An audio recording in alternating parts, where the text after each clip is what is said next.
Welcome everybody. Today's Hub2Connect Podcast, and we have a very special guest with you today, Nemanja from oomph agency. Yes. Great. He will be talking about customer experience, and I believe that this is going to be a very interesting topic, especially if you are a business owner or if you are in marketing and sales, because customer satisfaction is one of the key points for your business success. So, Nemanja, can you please introduce yourself to the audience? Thank you very much, Vali, for having me here. It's quite a pleasure to be part of your podcast, and I hope that my information will be valuable to everyone who is listening and watching the podcast. So, my name is Nemanja Stankovic. I'm a Chief Technology Officer for oomph agency. We are customer experience advisory agency who is based in the UK with an office in Dubai.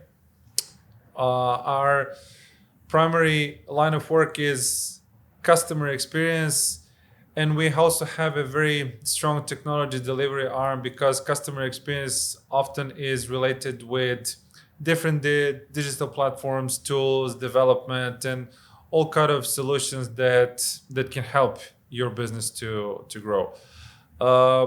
I'm living in the region for the past 7 years and working with the agency for the past 6 years.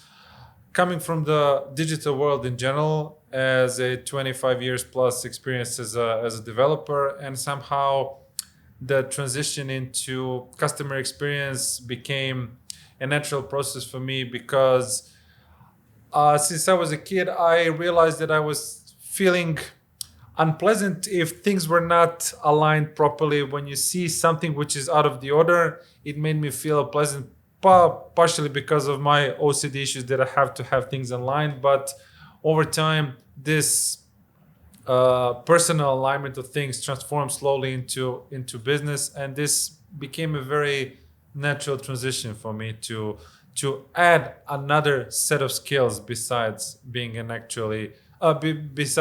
only a technical person who is good with tools and making software.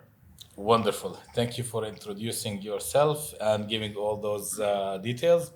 Actually, I was impressed with your speech during our last event in Hub2Connect. So I'll just tell my audience that I was actually I have already created a digital marketing course, and when I launched my website, I remember that you would be the first person who could give me the true feedback about the experience with our website. And yes, Nemanja was the guy who helped me improve that website. So I'm glad that we had that discussion. Thank you. Okay, now let me jump directly into the customer problems that many businesses are facing nowadays.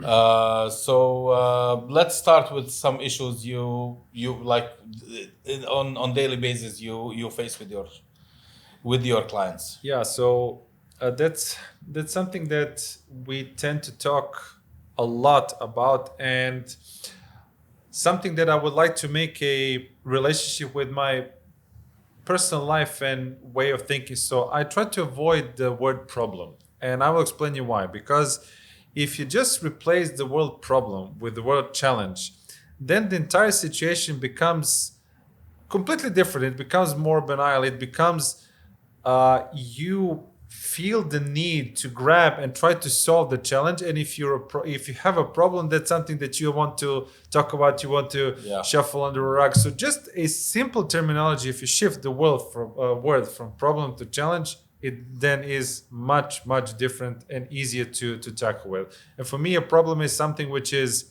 maybe impossible to solve, and you always can solve the different things just depending on the way how you look at it. So several things that maybe come to my mind if we talk about issues and challenges in everyday life and business life. So from now on, no more problems, only challenges. Absolutely. So only challenges are solved, everything is solved. Problems do not exist.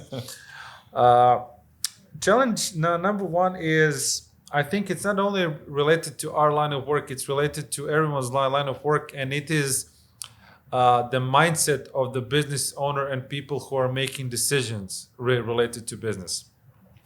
Because many different scenarios can happen, but let's look at one which is very common. So you have company which is small, and in a short period of time this company grew and employed more people, and now the business is transitioning from small to medium, let's say.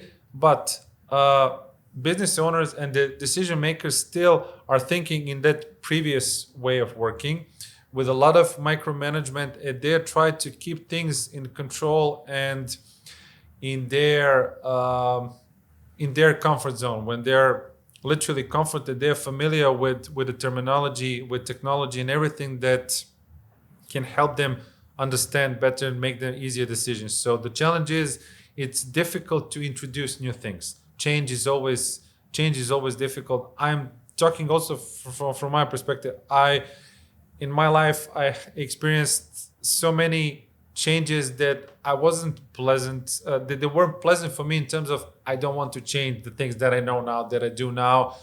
It happened 10, 15 years ago. Now I grabbed the change. People are happy with what they do, and they are actually, I think that they are maybe afraid of. Absolutely, they are afraid. Some kind of fear of doing that. Yes, change. they are afraid of the unknown and what happens outside this magic circle of where your comfort zone is. And there is one very nice saying that says life happens outside the comfort zone, and that's absolutely true. So this change in the mindset and everything that's happening with people who are directly affecting the business. Second thing, let's say, is outdated tools and platforms that you use to help your business. So if we're talking about customer satisfaction, customer experience, let's assume e-commerce or something that you have a very valuable, useful digital platform that was top of its brand, top of its industry 5 years ago, 10 years ago, 15 years ago. So it served its purpose. And both you and I are aware that in our line of work, in our industry, things are changing very rapidly. And you have to be up to date with best practices, with knowledge, with tools, with different ideas, and to follow trends. Definitely. I don't like to use this word trend, but you have to follow, at least to follow what people who you admire, to who you aspire, who you want to become are doing. It's as simple as that. Yeah. So outdated tools and platforms doesn't mean that you have to buy and invest ridiculous amount of money to purchase some super expensive big software. So if you and I have a small digital agency or small retail store, we don't have to buy SAP to have everything more monitored. It will be an overkill, even though we can afford it, but there's no point. So a proper useful tool, regardless of how much it costs, and it doesn't have to be expensive. It can be free. You have many wonderful tools which are free, can be used in any different aspects if you're creative enough. But to help you do your daily work, daily operations more, and it will also reduce the human error, which is also one of the issues that all of us are aware. And humans may make mistakes, and that's absolutely all make mistakes. Absolutely, yeah, and it's a normal thing. No one should be judged or being treated negative because of the mistakes. It happens to everyone. But you can also help yourself, your colleagues, your team, your business by just introducing some tools that can automate something, that can reduce the error margin and remove some errors that happened before. It can save time, it can save cost, it can remove some obstacles that you have in your daily business. And the third thing, let's say, can be, it's also related to tools, but it's more of internal skill set and everything that you need to apply to improve your business. I'll give you an example. So we were hired by a company to provide a customer experience strategy in a period of 12 to 24 months. And we did the audit. We do they paid us, everything was fine, so we do our job, and we delivered the document which provides everything they asked for.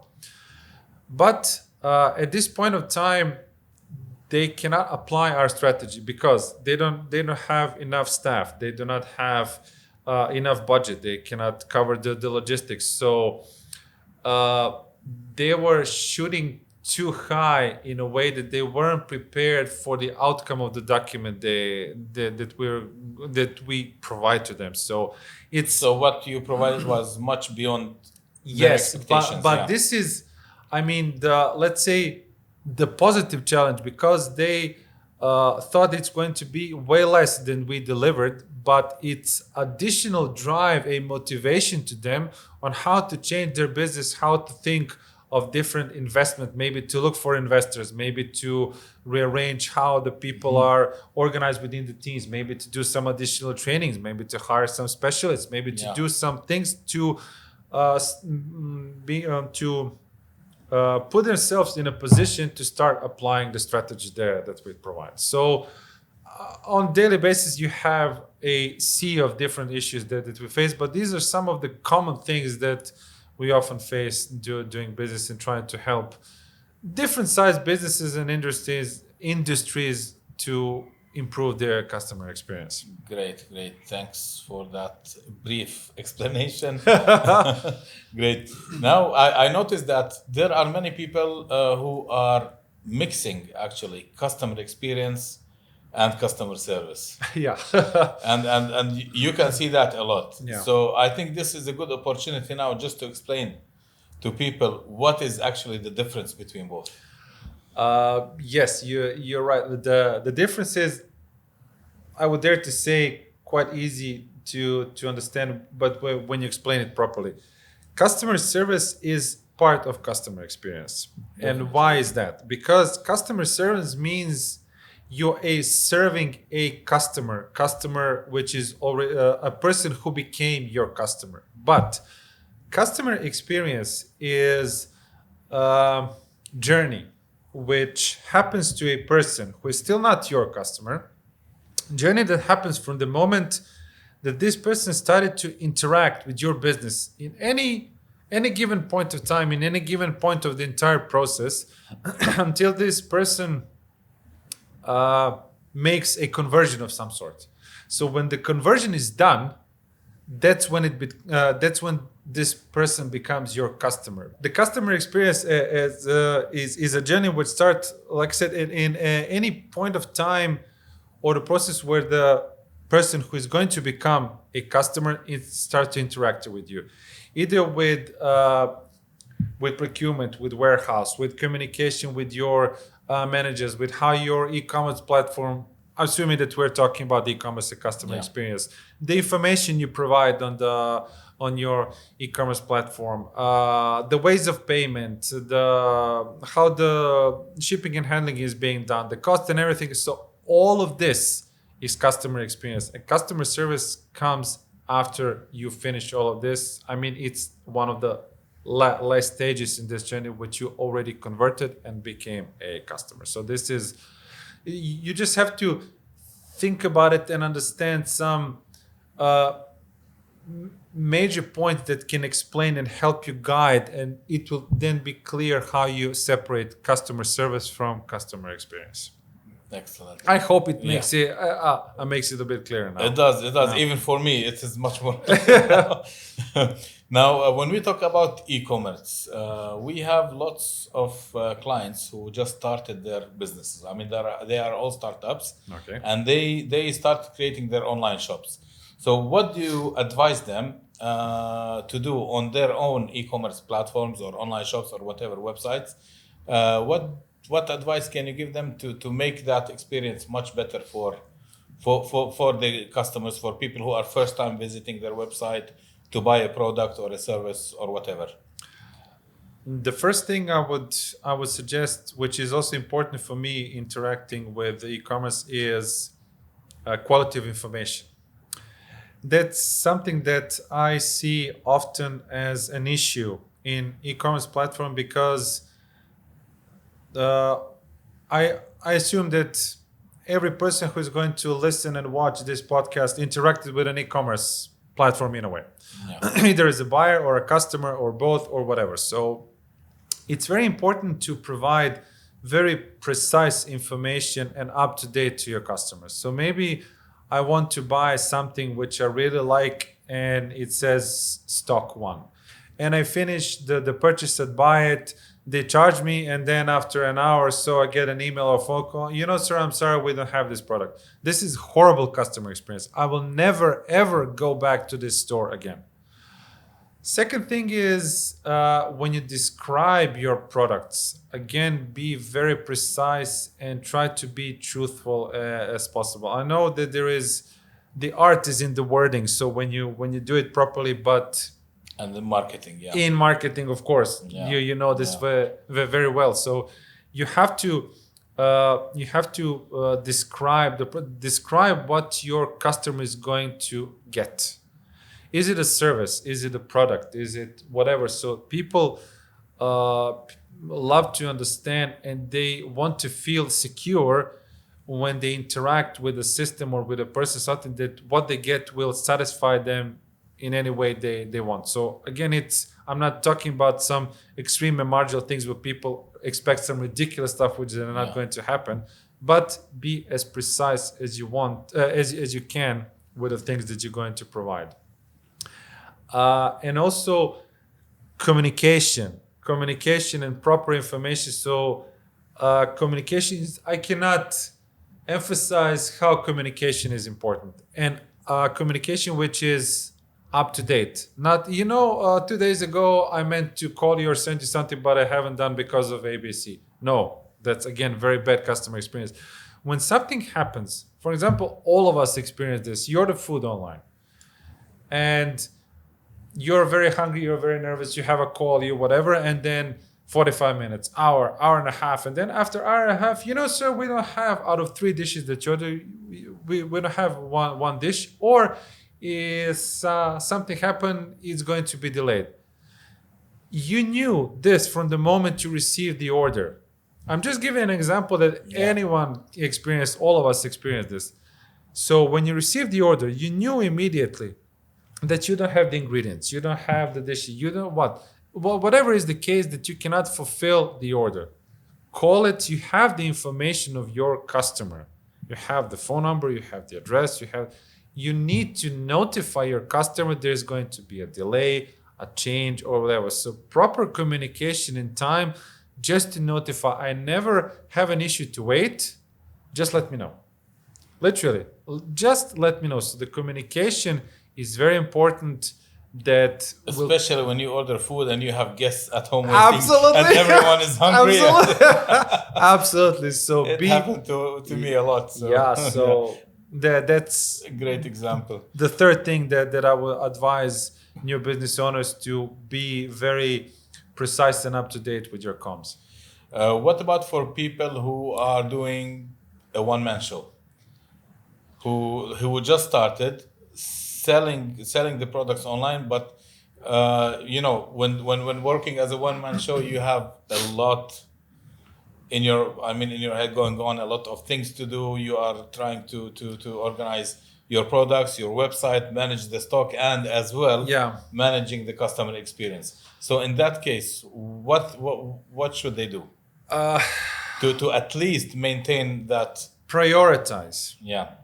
They have to prioritize, and they have to accept one very important fact, which is not only one-man show. Every business, everyone can relate to this. You cannot satisfy everyone, and that's no amount of money, strategy, people, all the smartest people in the world. If they work for you, they cannot make you able to satisfy everyone. It's literally impossible. So you have to align with yourself and be okay with that you, since you're a one-man show, you have to define what are the priorities for you. So I will focus on, out of 7 things that are in my business process that I have to tackle. I can be most valuable and most productive in these 3, and I am okay to cope with unsatisfied people or a bit of delays or whatever, because at the moment I'm starting up and I cannot do everything on my own. So, but it's a very gray line and a fine thread between the priorities and then completely ignoring and neglecting some parts of the business. So I'm not saying that. So you just have to try to accommodate in yourself as much as possible, ideally to prepare better and do literally make an ideal and worst user journey on paper, and try to foresee where the bottlenecks can happen. And maybe by doing this analog simulation, you can see how you can prevent this by, maybe it's just a minor investment that you can do, or ask help of a friend. If you all of us have friends who are willing to help you for free, at least for some period of time. Yeah. So as someone to help you who is aware of that you're starting a business, and they're willing to help you without any compensation. So preparation and prioritization. So that's something that I would advise, and it can help a lot. And also be honest with yourself. So if you're going to start something just to have a business, but this potentially can be a disaster, or again, because you cannot able to focus on all the important aspects of your business, you're going to neglect people or process or time or costs, then don't do it. Wait for some time to at least have minimal viable product, a minimal optimal set of parameters for you to kick off your process. Now, for those type of businesses, what do you think? Is it a good idea to have like several surveys done for your customers or new customers to get the feedback of what they think about your business, what they think about the experience they had on the e-commerce website? And absolutely, surveys are extremely valuable if they are done honestly and truthfully. So why am I saying this? Because you can see a lot of paid and fake reviews in the hospitality industry. So for restaurants and hotels, so you have just a small digression, but I will get a point just to explain the context. So when someone wants to give a review, whether good or bad, this person will add just a bit of personal touch and emotion into it. So you will try truthfully to give praise or to criticize a person or a business because of reasons ABC. And you can clearly, if you just read with a bit more attention reviews, you can see who is a real person, who is a paid. This is amazing. Wow, come eat or come visit the place. No one who wants to leave a review makes a review like this. You've done it many times. I've done it many. Whether good or bad, this is amazing because of this. I've tried the dish. The food is great. The service, the price. I don't know if it's bad. I waited for an hour and a half. Out of 3 dishes, they didn't give me one. So there's always a personal note to it. So surveys are very valuable, and then they can help you steer your business in the right direction.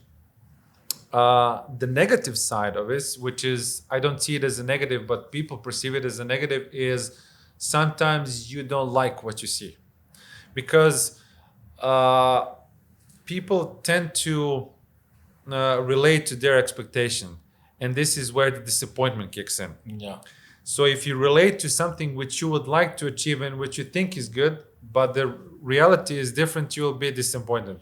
But if I know that there are many people who are convinced, not 100%, but 200%, that what they do is the best thing they do. Of course. And once they see many negative feedbacks coming in, you don't know anything. You're I gave you money first. Yeah. But actually, like for me, from my experience, I love getting always those feedbacks. Of course. Even though we are all human. We are not perfect.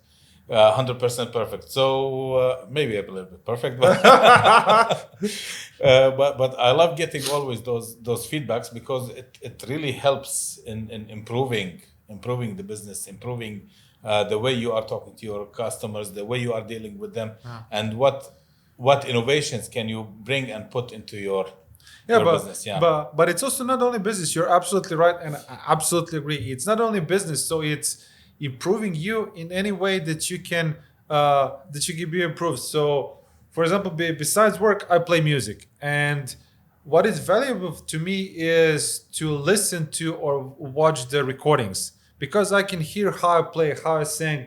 Sometimes it's really unpleasant and it's embarrassing, but okay, I know that at this song, at this point, I need to improve this.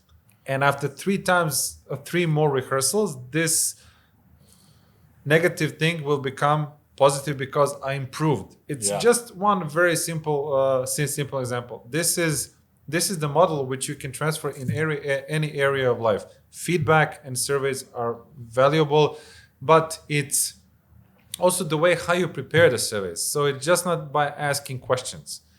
You have to have prepared surveys by someone who knows how to do it. So you and I probably will not be able to do proper surveys as someone who is a data scientist or a psychologist or whoever deals with people's reactions would do. So yes, surveys are good, but you need to have a trained person to make them. So always recommend. And if I really knew, or I could have remembered, you could have got your guitar today, so we could have made could have. I brought some music to today's podcast to celebrate episode, the first one. So I'm really honored to be the first guest in your podcast.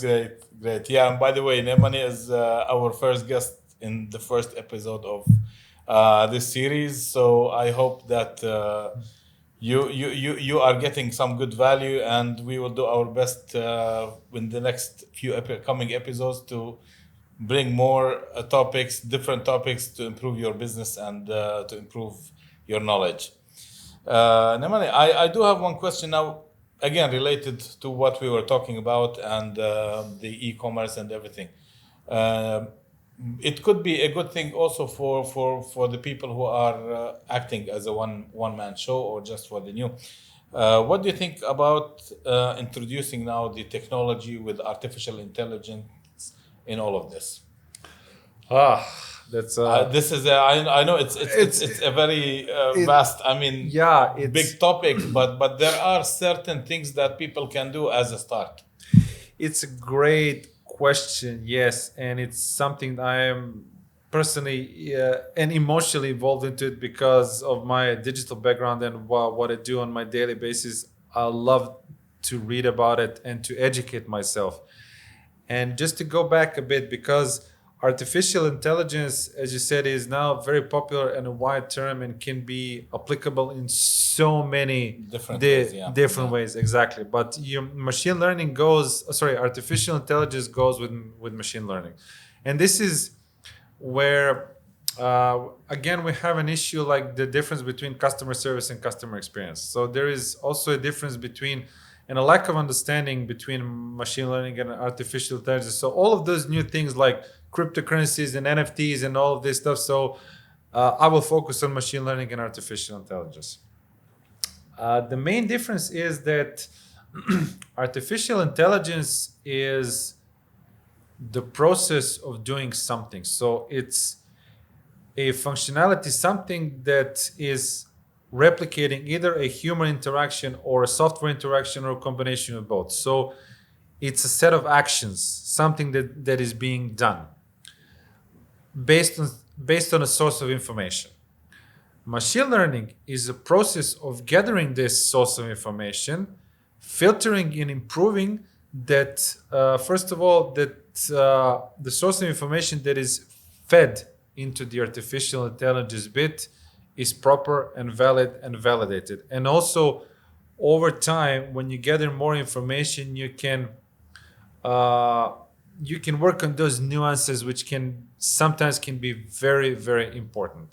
So the machine learning bit gathers and processes the information. The artificial intelligence part is applying this information in some sort of functionality to achieve the outcome that you want. So this is a very simplistic way to explain what is the difference between those two. Regardless of if you're a one-man show or a business, and let's focus on coding for a bit. So you have so many open source solutions that can that you can as a programmer, as a developer, you can use to apply artificial intelligence or machine learning. So Google is offering it, Amazon is offering it, Microsoft is offering it. So you just educate yourself in a way how to communicate with it, to process some data that you send to it, and then you apply it and do whatever you need to do it. Even sorry to interrupt you. Even social media platforms are now offering some kind of artificial intelligence where you can use bots to answer customer questions and to answer, which is a good option. Even if you are using now WhatsApp for business, Yes. you have those options like to create those quick answers, quick bots. If you don't have time actually to answer the customers. Like for me, even when if I send to someone a message, when you get an automated reply that okay, we will come back to you within this and this time, Yeah. it means a lot. I mean, it's much better to see such a thing than no reply. Of course, again, back to communication, Yeah. time communication. So these are, you have so many details which are not complicated at all, but you have to pay attention to them. And then that makes the difference between an average or below average business and someone who is on their climbing success. So it's one, let's say, scenario that is common can be applied to both one-man shows and regular businesses. You analyze your customers' behaviors. And artificial intelligence doesn't have to be any complex system. It can be something which is very simple, like, I mean, Google Analytics is artificial intelligence, one of the best in the world. Yeah. You have Google Analytics and you have, for example, again, back to e-commerce.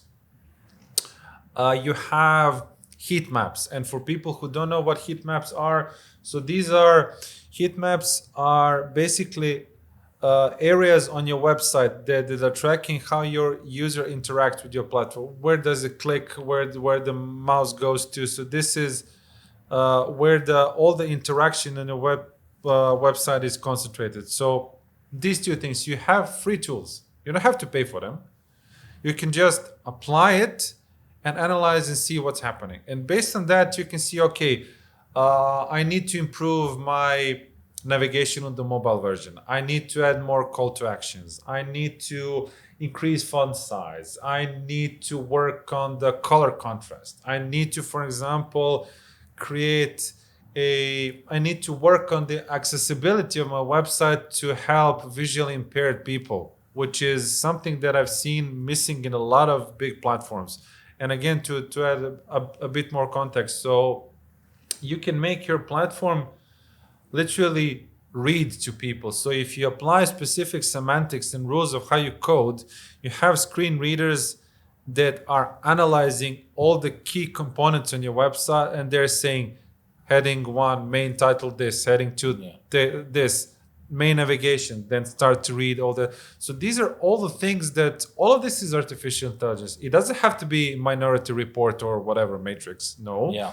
So it can be a very simplistic tool that can help you improve 10%, 5%, and then 10%. And then you will have more income to buy something complex. Or maybe you can hire a data scientist, or maybe you can hire an AI developer who can work on a dedicated solution for you. So you can apply artificial intelligence in so many ways. And again, it doesn't have to be anything huge and complex or whatever, so it can be a very simplistic tool that can help you a lot.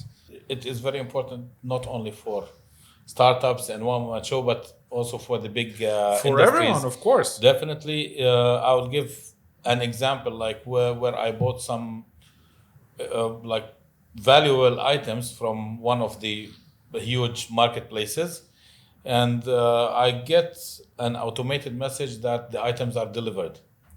I opened the door, see there's nothing. I waited for the full day, waited until like night. Again, there was nothing until we found out that actually the items were delivered to someone else's The address. wrong location. Yeah. Yes. And when I raised the complaint, immediately the next day they shipped new items to my doorstep again. Yeah.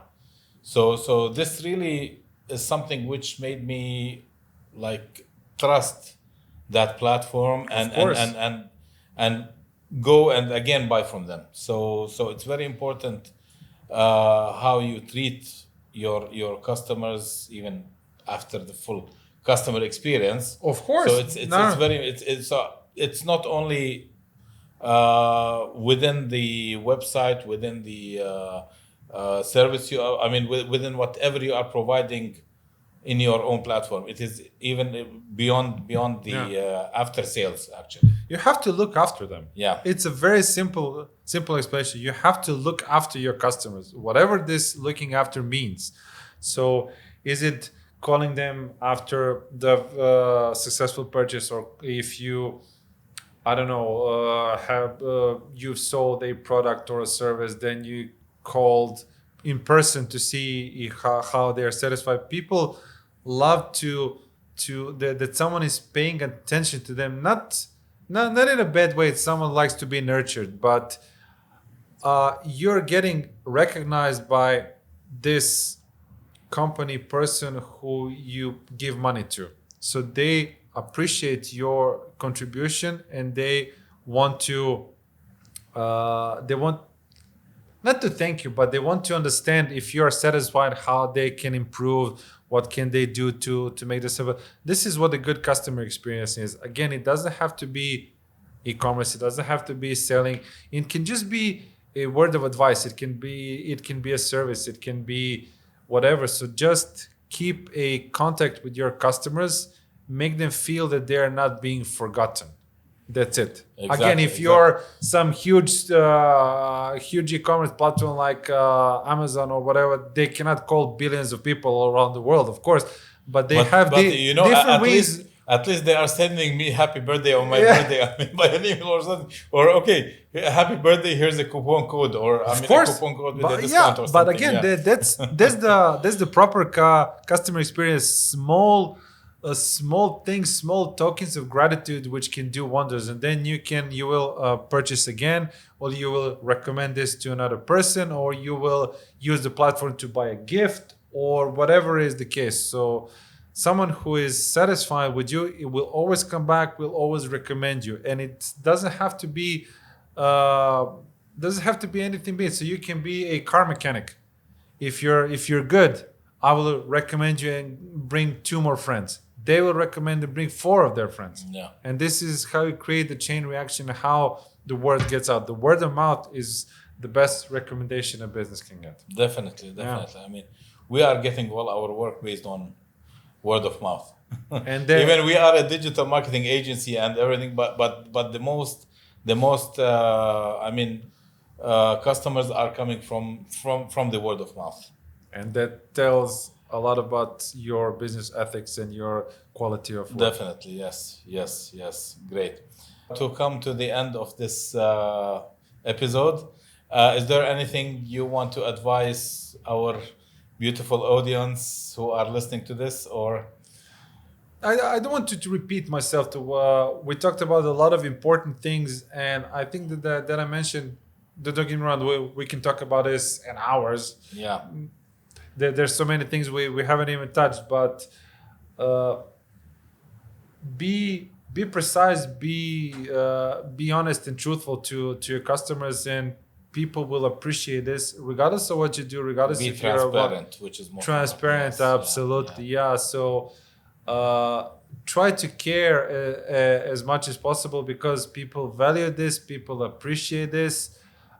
Communicate with them, try to have as much as humanly possible relationship with them. And even if you're a one-man show, if you're a small business, it will be easier for you, because it will be in your favor to communicate people in person and to ask if it was good, how can you help? And this will help spread the word of mouth, and it will help you grow your business. So just act kind and normal and be professional. That's also very important. be precise, follow the agreement if you agree on something. And if it has to be broken for a reason, I'm not saying a business agreement, but you're late for a meeting, call this person and say, I'm sorry, I'm stuck in traffic or whatever. So all of those minor things that a lot of us are taking for granted, just don't take them for granted. Invest additional 30 seconds of your life and you will have a lot more satisfied customers and much better business than you intend to. Thank you, Nemanja, very much for being our guest today. It was really an exciting topic. Thank you for having me. It was my pleasure having you here. Also, I will leave your contact details somewhere in the comments or in the captions or wherever we're going to post the video. So everyone will be able to contact you and find your number easily or your email address or whatever. It is my pleasure. I will gladly help. Okay. Thank you very much. You're most welcome. See you guys in the next episode. See you. Bye.